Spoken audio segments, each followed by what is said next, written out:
Daniel Malthus provocó un nuevo cambio en la educación de su hijo Thomas, el cual ingresó a fines de 1782 a la escuela de Warrington.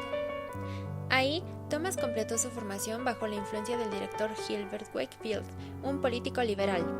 2 años después, en 1784, con la ayuda de Wakefield, Thomas Malthus fue aceptado en el Colegio de Jesús de la Universidad de Cambridge.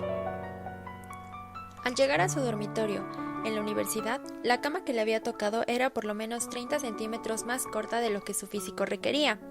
Su primera preocupación universitaria fue conseguir una cama del tamaño adecuado, problema que, después de complicadas negociaciones, logró resolver satisfactoriamente. Estas negociaciones le permitieron iniciar amistades que perduraron toda la vida, especialmente con William Outher, quien llegaría a ser un famoso obispo de Chichester y escribiría la primera biografía de Malthus, publicada como una introducción a la segunda edición de los Principios de Política Económica de Malthus. Malthus pasó un periodo intelectualmente muy fértil en Cambridge. Tuvo una participación muy activa en la vida social y cultural de su colegio. Vivía en la avanzada de su tiempo, llevando el cabello desusadamente largo, casi hasta los hombros, por lo que era visto con profunda suspicacia por los dones de Cambridge. Él llegó a ganar, a pesar de su defecto en el habla por el labio leporino, concursos de declamación en inglés y en latín. Presentó un examen de matemáticas a su ingreso en la universidad que lo ubicó entre los mejores de su generación. Malthus vivió la universidad, la ciudad de Cambridge y su condición de estudiante con la mayor intensidad de la que era capaz. Faltándole más de un año para terminar sus estudios, Thomas escribe a su padre, en 1786, comunicándole su decisión de recibir las órdenes clericales. La única razón que menciona es su interés de poder retirarse a la vida tranquila del campo y de atender una pequeña parroquia.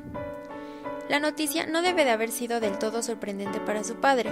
Era usual en ese tiempo que, al menos en familias grandes, uno de los hijos se dedicase a los menesteres de la iglesia. Malthus fue el único miembro de su colegio en aprobar exitosamente un examen, que tenía reputación de ser uno de los más difíciles de Europa. En el otoño de 1788, a los 22 años, Thomas se convierte en el reverendo Thomas Robert Malthus. Poco tiempo después de su egreso de la universidad, Thomas se hace cargo del curato de una pequeña capilla en Oakwood. De nueva cuenta, uno se pregunta hasta qué punto su defecto congénito le inducía, a pesar del éxito en su vida académica, a buscar el retiro de la actividad social, particularmente de las grandes ciudades. O bien, qué tanto su aislamiento respondería al deseo de tener las condiciones de calma y tranquilidad para que la compleja factoría de un cerebro creador funcionara sin las interrupciones que una vida social activa impone necesariamente. Daniel Malthus escribe a su hijo una carta reprochándole, aunque en un tono muy suave, de no haber empleado mejor la educación recibida en Cambridge. El 10 de junio de 1793, Thomas recibe la noticia de que el Colegio de Jesús lo había nominado Fellow. Esto significaba también un ingreso económico adicional sin ningún compromiso, excepto el de no contraer matrimonio. Ese año le trajo también la nominación vitalicia de cura de Oakwood, lo cual significaba un ingreso permanente por el resto de su vida.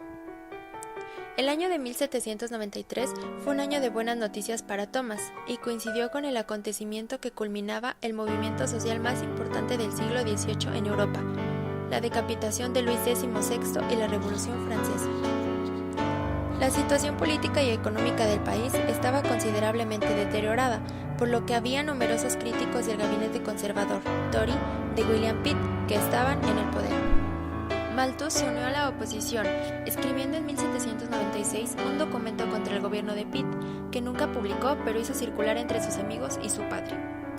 La represión del gobierno británico cobró varias víctimas y una muy cercana a Malthus fue Gilbert Wakefield, su tutor en Warrington, quien había publicado un artículo criticando las ideas patrióticas del obispo de Llandaff, lo cual implicaba que Wakefield pensaba que Gran Bretaña no era capaz de defenderse de una invasión de los franceses, por lo que sería conveniente adoptar medidas como las tomadas en la Revolución Francesa.